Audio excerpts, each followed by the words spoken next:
Hello everyone. Oh, you can see my glasses because so many glasses, so sorry about the reflection. But do a video lecture for you because this is something that we haven't talked about in class yet. So go through, watch the slides, listen to kind of my instructions, and then you'll be set to finish the rest of these assignments that go along with this. We have talked about it briefly, and so it's just reminding you and giving you some tricks and pointers, I guess. So, as you can see right here, we're talking about author's purpose. You have to get your daily meme in there. Okay, so what if I told you finding the author's purpose will help you understand the reading? That is the trick. That is why author's purpose is important. So the best way to remember author's purpose is pie. And who does not like pie? Okay, an author can either persuade you, inform you, or entertain you or their reader. So it's as easy as pie. So that's what you get to remember. So the first one, oh, back up a second. Why write? We have to think about this. When an author writes, they always have something in mind, right? Persuade, inform, entertain. Okay, so the first one is to persuade. Persuading means to convince you of something. So think about when we wrote argumentative essays and we had to write about trying to convince you to be on our side of the argument. These clue words become very important, so really take a look at these. You might want to write them down just on a paper next to you while you do this assignment or listen to this, because then for the assignment you can really just look at these words. So you have, this is the best because, this is the worst because, right? You're giving a reason. You should, or in my opinion, things like that. So I want you to watch this video and I want you to think about how it is persuading someone. And I have to kind of switch over here for a second. So watch this. Here we go.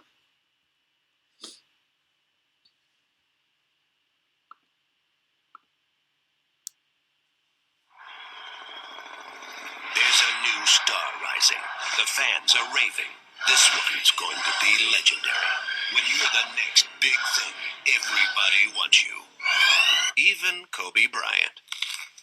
Introducing the next big thing from McDonald's. It's the Big and Tasty.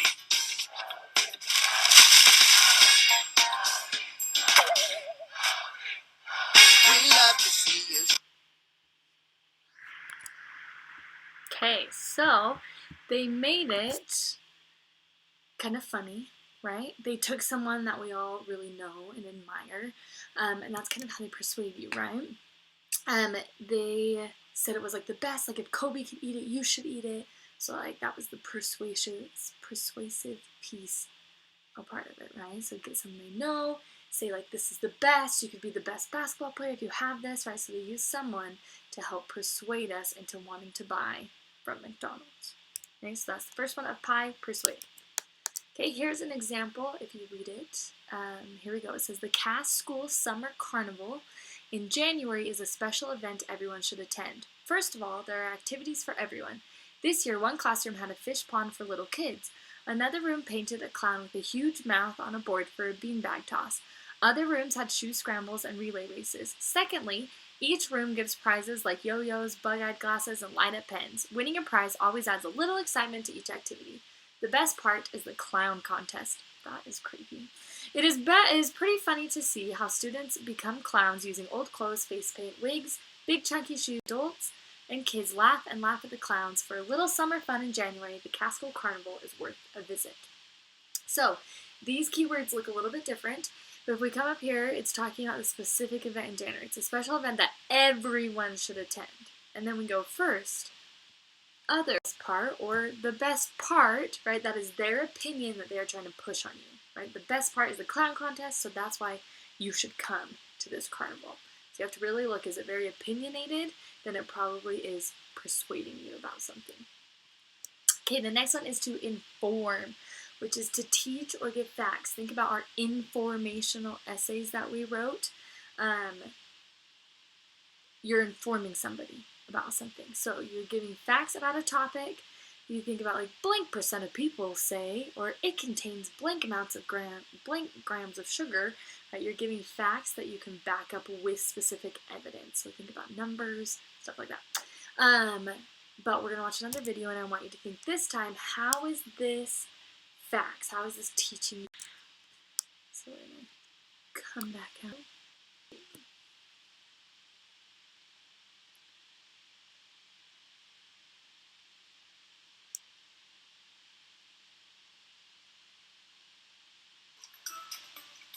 Well, here at Channel 7, of course, we want to really focus on the facts and give you the knowledge that will give you power and not help spread the fear amid the coronavirus outbreak. And that's what we're doing this morning. Yes, we are. Here with us is Brad Bigford. He's an NP, a nurse practitioner from Table Rock Mobile Medicine. You might see him out on the road because he comes right to your home to take care of your family. It's pretty amazing. So let's talk about symptoms and safety, Brad, because a lot of people are confused. They don't know, do I just have allergies? Is this the flu?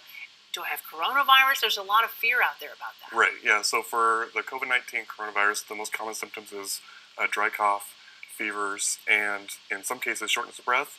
They can even, in more serious conditions, have chest pain, palpitations, those kind of things. For influenza, though, because a lot of those symptoms sound like other things, influenza causes a lot of body aches, high fevers, and a cough.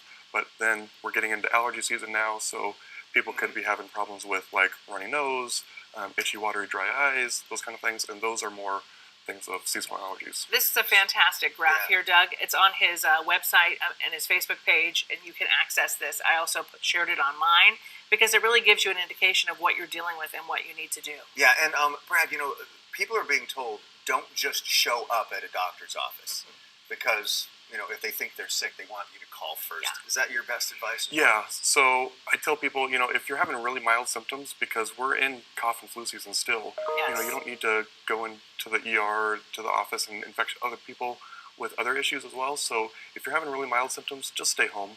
But if you're having more serious issues... Okay, so we're going to stop over sees the email. Also, I don't know if you can hear my computer, but it kind of sounds like it's going to blow up. So hopefully we're okay. Whoops. So they had a trained professional, right? He was giving specific facts about what you can expect. He wasn't trying to convince you or persuade you of something. He was just simply informing you or teaching you about coronavirus, right? Teaching you about a specific topic. Okay, so we have persuade, inform, E is the next letter of pi. Backtrack a little bit. Let's read this and show you how it is informing you.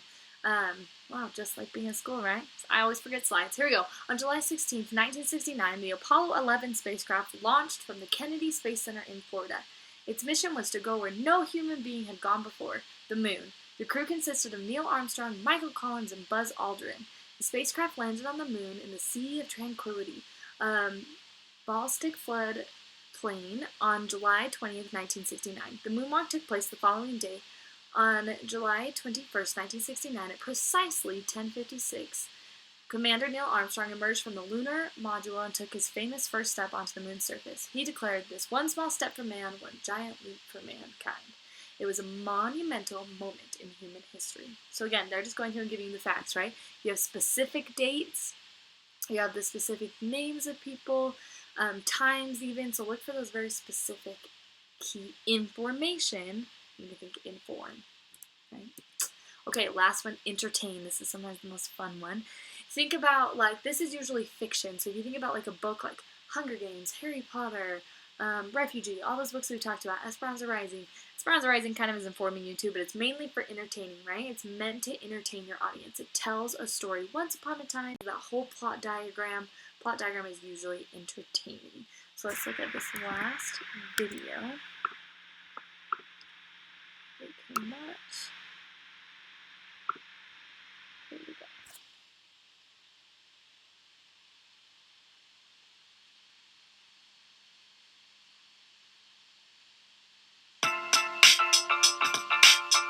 Bad Grandma. Good boy, Gerald.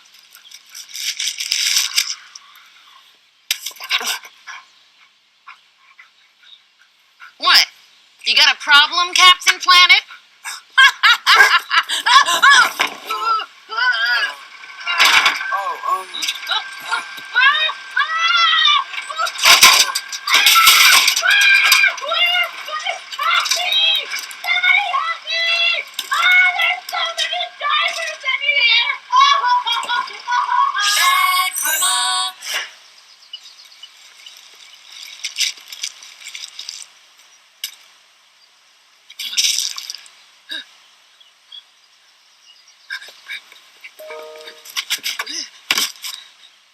There. Everyone happy now?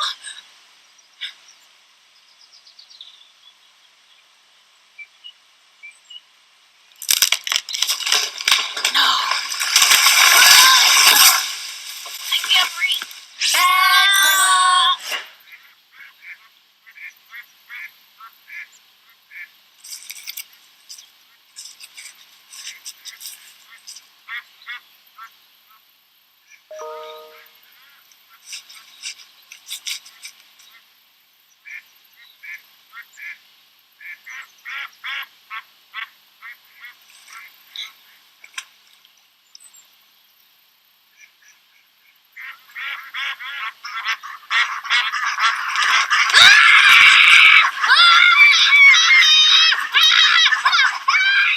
Bad karma.